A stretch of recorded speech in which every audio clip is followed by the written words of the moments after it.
नमस्कार, मैं राहुल कठेरिया। लोक जनशक्ति पार्टी रामविलास के मुखिया चिराग पासवान जी लखनऊ के दौरे पर थे। लखनऊ के दौरे पर आकर वो बड़ी घोषणा करते हैं कि साहब उनकी पार्टी उत्तर प्रदेश में 2027 के विधानसभा के चुनाव में अब उतरेगी, यानी कि चुनाव लड़ेगी। उनकी इस घोषणा के पीछे या उनकी इस घोषणा करने के बाद अब तमाम राजनीतिक विश्लेषक तमाम तरीके की चर्चाएं करने लगे हैं।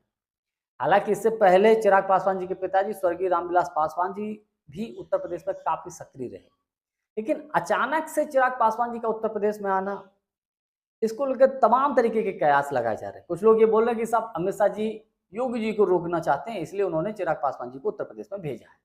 और दूसरा प्लान ये भी हो सकता है कि अमित शाह जी किसी भी हाल में इंडिया गठबंधन को भी रोकना चाहते हैं, क्योंकि अवधेश पासी जी को जिस तरीके से उन्होंने अयोध्या से चुनाव जितवाया, इससे मोदी सरकार की सबसे ज्यादा छीछा लेदर हुई कि जिस जगह राम मंदिर बनवाए या बनवाने की जो प्रयास किए, राम के नाम पर वोट मांगे, राम जी के नाम पर, और पता लगा उसी जगह से इंडिया गठबंधन का प्रत्याशी जीत गया। तो इसको लेकर तो भारतीय जनता पार्टी की, तो मैं समझता हूँ पूरे देश में जो है, पूरी दुनिया में छीछा लेदर हुई, बदनामी हुई कि भगवान राम ने ही इनको आशीर्वाद नहीं दिया, राम जी के गृह जिले में ही लोगों ने इनको हरा दिया।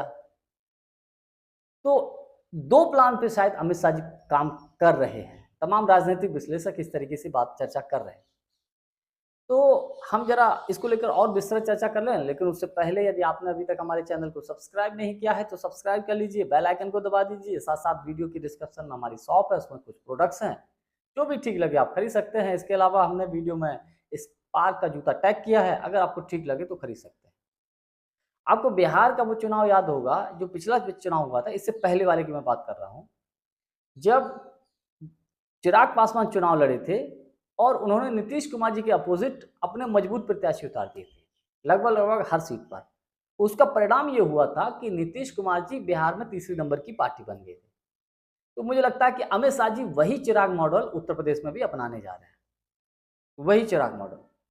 अब देखिए, यहाँ दो तीन चीजें हो सकती हैं। पहला तो काम यहाँ पर ये हो सकता है कि अमित शाह जी, तमाम राजनीतिक विश्लेषक बोलते हैं कि अमित शाह जी नहीं चाहते कि योगी जी उत्तर प्रदेश के मुख्यमंत्री बने तीसरी बार। और इसके पीछे कारण ये हो सकता है कि देखिए, मोदी जी तीसरा कार्यकाल उनका चल रहा है, 29 में समाप्त हो जाएगा। तो फिर चर्चा चलती है कि मोदी के बाद कौन, अब मोदी जी के बाद कौन बनेगा।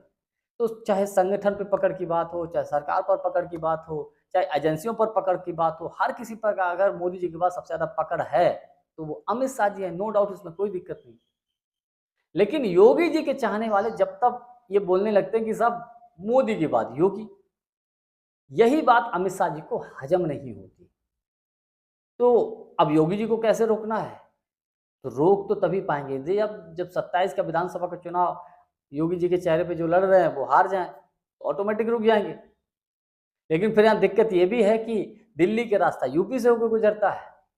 योगी जी अगर चुनाव हार जाएंगे, बीजेपी अगर 27 में चुनाव हार जाएगी, तो फिर 29 में भी भैया गई भैंस पानी में, तो फिर क्या होगा। तो इसको लेकर तमाम राजनीतिक विश्लेषक ये बोल रहे हैं कि साहब अमित शाह जी की प्लानिंग ये हो सकती है कि एक तो चिराग पासवान जी यहाँ चुनाव लड़ेंगे, पहले तो वो एनडीए गठबंधन का हिस्सा है, मिलकर चुनाव लड़ेंगे। हो सकता है कि उनसे ये भी कह दिया जाए कि तुम अकेले चुनाव लड़ो।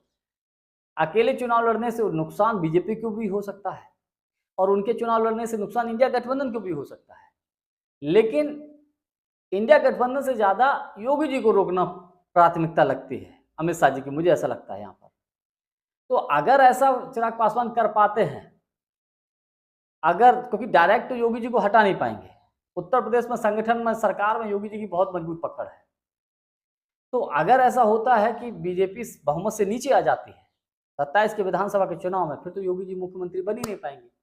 और बहुमत के आंकड़े से अगर 10, 20, 30 सीटें आगे पीछे होती हैं और इंडिया गठबंधन की सरकार बनती है, तो अमित शाह जी तो तोड़फोड़ में तो माहिर हैं भाई। भले ही उन्होंने लोकसभा के जो समाजवादी पार्टी के 37 विधायकों को अभी नहीं छू रहे हैं, कोई दिक्कत नहीं, वो जब चाहे क्या नहीं कर सकते, सब जानते हैं। टीएमसी में क्या कर दिया किसी को कल्पना भी नहीं थी। तो लेकिन वो 27 में फिर नहीं चूकेंगे। योगी जी को हटाने के बाद फिर प्राथमिकता होगी कि उत्तर प्रदेश में भैया फिर से अपनी सरकार बनाओ। हालांकि इंडिया गठबंधन भी कम मुस्तैद नहीं होगा, वो भी हर तरीके से साम दाम दंड भेद अपनाएगा, लेकिन उनकी कोशिश यही होगी कि एक तीर से कई निशाने, एक तरफ योगी जी मुख्यमंत्री न बने, दूसरी जब सरकार गिर न बन पाए उसके बाद तोड़-फोड़ करके अपनी सरकार बनाना और अपना मनमाफिक मुख्यमंत्री बनवा लेना। जिसको चाहे उसको अपना मुख्यमंत्री बना देंगे। इस तरीके से सरकार भी फिर बाद में बन जाएगी और 29 में उनका रास्ता साफ हो जाएगा और 29 में कि मोदी के बाद कौन, तो फिर अमित शाह। तो मुझे लगता है इसके पीछे ये खेल नजर आ रहा है। मोदी जी के जो हनुमान हैं चिराग पासवान, शायद इसी चिराग मॉडल के तहत उत्तर प्रदेश में पधारे हैं। इंडिया गठबंधन को भी नुकसान पहुंचा सकते हैं, तमाम राजनीतिक विश्लेषक बोलते हैं, लेकिन ये समय की बात है कितना वो कर पाते हैं, लोगों को तोड़ पाएंगे, दलित वोटर को अपनी तरफ आकर्षित कर पाएंगे, ये समय देखने वाली बात होगी। लेकिन कुछ जो जिस तरीके से वो उत्तर प्रदेश में घोषणा किए हैं चुनाव लड़ने की, इसके पीछे मुझे तो यही सब कारण नजर आते हैं। जानकारी हमारी आपको कैसी लगी कमेंट्स करके हमको जरूर बताइएगा। बहुत बहुत धन्यवाद। नमस्कार।